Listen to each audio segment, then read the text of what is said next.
Okay, boys, Final Fantasy VII Rebirth. We got some more news with director Naoki Hamaguchi. I guess he's been in the United Kingdom and around the world or whatever and been doing some more interviews because we got like 4 articles here to talk about Rebirth Part 3 and some things. And so first things first, Final Fantasy VII Rebirth won't have DLC, so a team can get Part 3 as soon as possible, which we've known this. This isn't anything relatively like new or that crazy, but this is like the hard confirmation from Hamaguchi. And let's just kind of look more into these articles because I haven't really looked too much into them. I've kind of clicked through and seen some things on Twitter, but I was like, let's make a video about this because this is pretty interesting, and this is some stuff I think most people will miss because a lot of these articles and interviews don't really get spread too much other than on Twitter, and people do make videos, but I want to let you guys know because I think it's some pretty cool stuff.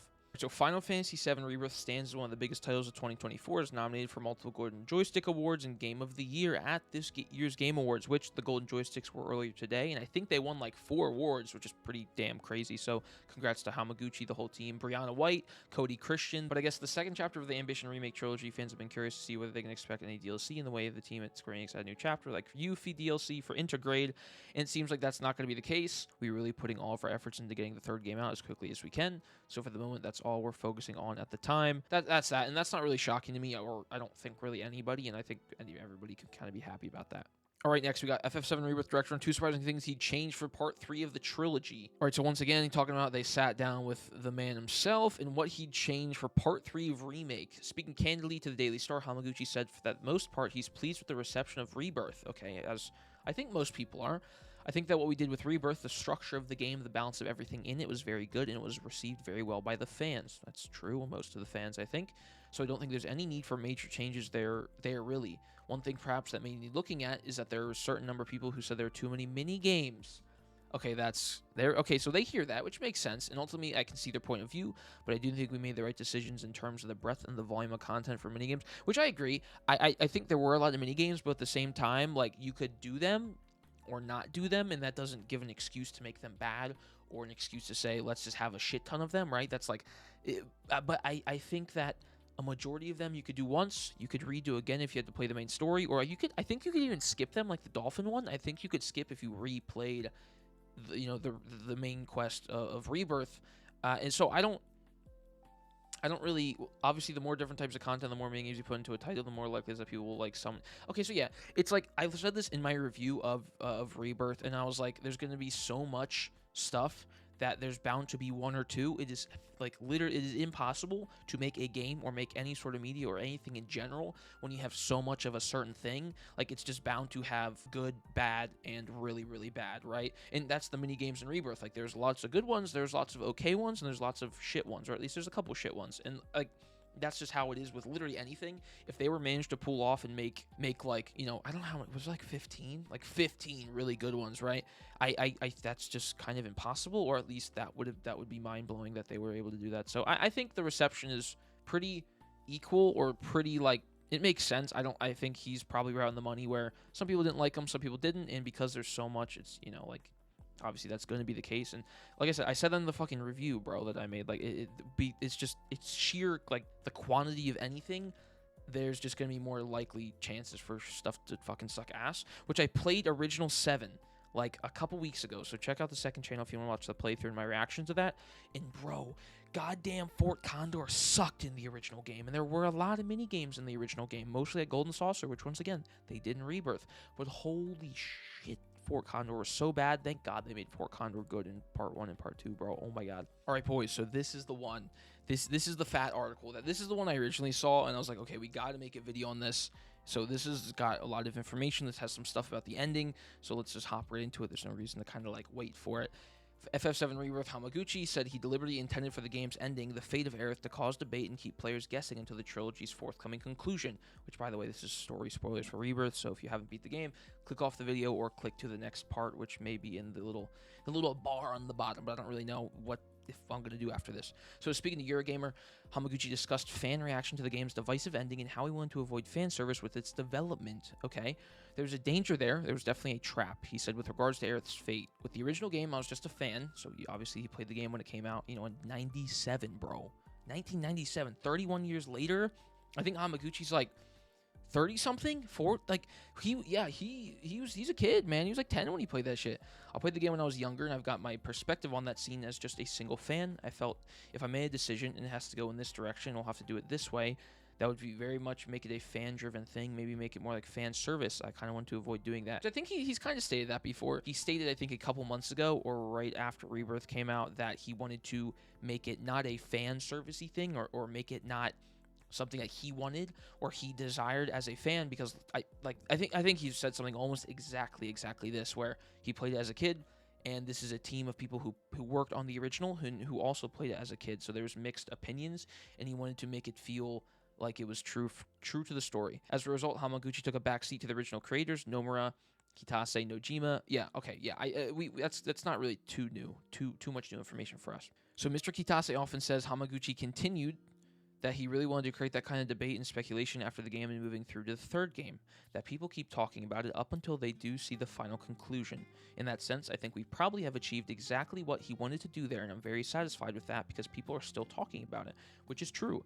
Not to say that it's exactly a good thing in the sense of people are still upset about it, or people are still a little too real about it. They get too upset about it, I think, but it is true. People are talking about it. I think it's still good. I love the ending, and I'll talk about what I like about it after we finish reading this. The controversial ending is part of a continuous guessing game for players familiar with the original, though Hamaguchi remained tight-lipped on what will be changed in the third.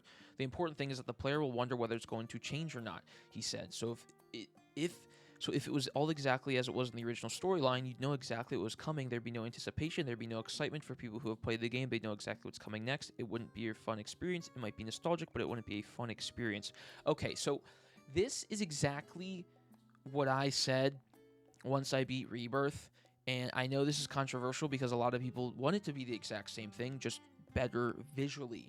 And so I think Maximilian Dude also talked about this a while back. And so as a creator of things, and I can't say this myself, but he said, and even now what Hamaguchi's saying, and I'm assuming what Nomura and Kitase also believe because they wanted to change up the story, remaking something to a T exactly with just better graphics or redoing something you did super far 31 years ago, it's not going to be fun to do the same exact thing just with some better graphics. This isn't something that they just don't want to remake it again because they don't feel like it. It also is sales and money and advertising. More sales, more people will talk about the game, more people will buy it to see what happens. More sales. It's 50% more sales, 50% the same creators don't want to do the same exact thing, and maybe it's leaning more to the same creators not doing the same thing, but sales probably takes a big part in it, right? Okay, so continuing, the real purpose of these elements is to indicate to the player that this is where the story might change. It doesn't mean it will change. This is where it could change. You might see something new. You might see something different, and that really does help people to keep engaged with the story and keep having that wonder and that anticipation about what's coming next. I think that kind of divided opinion is something we were always going to get just because FF7, the original game, was such a popular game. It's such a well-known game that if we completely left it as it was, not change anything, people wouldn't like that. And if we changed it completely, there'd be another set of people who wouldn't like that at all. So we really have to try to find a balance, I think, to try and satisfy as many people as possible. Also to get them sales going. Okay, so it's just more about, the ending and how it's going to be different or if it's going to remain the same. And, okay, this specifically is exactly what I fucking said, bro, in the end of the Rebirth, and what a lot of people also said, so this isn't something new. Okay, so this is the big thing right here. The way I see it for both Remake and Rebirth is very much the story told from Cloud's perspective, and basically he just talks about, he's the character you follow, you see the events from his perspective, really, from his eyes. Rebirth, the main thing for Rebirth was, okay, what are Cloud's bond with his allies? What does he see? What is him and the party members? How do they relate to each other? How do they strengthen, etc., etc.? And boom, final quote. For the first two games, Rebirth and Remake, up until then, it is all from Cloud's perspective. And so I think, I don't think we needed confirmation on this. I don't think we needed Hamaguchi to spell it out for us. Maybe some people did. But the ending, spoilers for the original and Rebirth ending, the ending is in Cloud's perspective. In the original game, I don't think they really show Cloud's insanity or his dip in mental health or whatever you want to call it that well in the original game, right? He's going crazy with, Sephiroth flashing and the little staticky that happens when you're in the Temple of Ancients and when you're, towards the reunion in the beginning of the game. But they don't do it nearly as good as Remake and Rebirth do. And so the way that Rebirth wants to end and how they ended it, so that part 3 can start and the reunion can happen in the first act of part 3, is they show it from his perspective, and they fucking drive home. The ending, I think, of Rebirth was to not be, okay, Aerith is dead, be sad, now go get a, go fight Sephiroth. The ending was supposed to be, okay, Aerith is dead, and so because you are Cloud, because the player is Cloud, you're going to be sad, of course, but you're going to be confused. And why are you confused? Because it's Aerith, and Cloud loves Aerith, platonically, romantically. I don't really give a fuck, whatever it is, right? But that's his friend, that's his whatever, and he doesn't want to, he's in denial because he's mentally fucked up already from Sephiroth, and now this other major altering event is happening, and so he's going to be in denial because he doesn't want her to die, because that's his friend, right? If this happened to any other characters in the game, he'd probably react the same exact way, right? Maybe a bit less. I don't know whether he loves her or not. It doesn't matter. Either way, they're showing off how much Cloud is going insane because of Sephiroth and because of this Aerith thing happening, and how everybody, all three of them, Sephiroth, Aerith, Cloud, they're all interconnected with the life stream and in the game's plot, right? They're like the three big pieces of the FF7 story, and so the ending of Rebirth, for all this yapping, is just they're showing him going insane. The whole point is to show how crazy he's going and how much he's fucked up in part 3. Once it starts, I don't know how the fuck it's going to start, but whenever we get to the reunion, then we're gonna go back to the capital later in the story anyways, because we have to with Bugenhagen, right? So we're gonna go back either way. We're gonna see the burial area, because once again we have to go back to that area.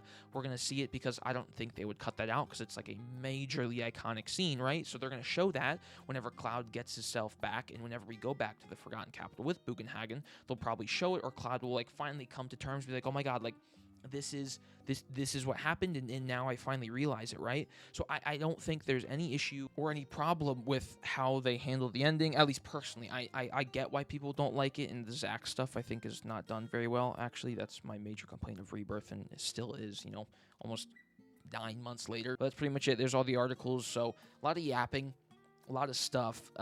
Part 3 is fucking, that shit's like 2 years away, bro. It's like 2-3 years away still. So we got a while to go. But I'm glad that Hamaguchi's, talking about the game still. There's still press happening for the game. Who knows what will happen next with FF7, whether we're gonna get part 3 announcement or teaser in the next year. Probably not. We'll probably have to wait, another year and a half. Whether we're gonna get FF7 spin-off, whether we're gonna get like a Dirge of Cerberus spin-off, I don't know.